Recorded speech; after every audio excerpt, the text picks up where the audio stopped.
We'll show you how to write LaTeX Lab Program 2, step by step, and then demonstrate its execution.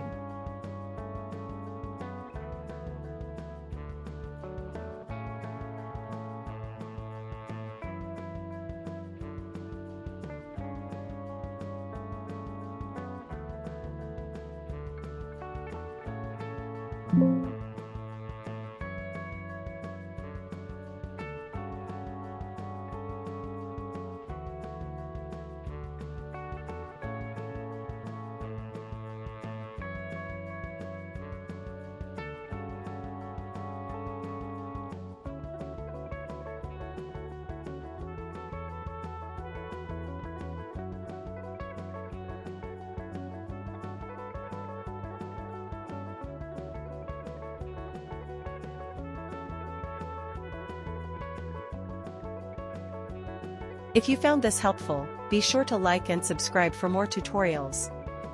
Let me know in the comments if you have any questions, and I'll see you in the next video.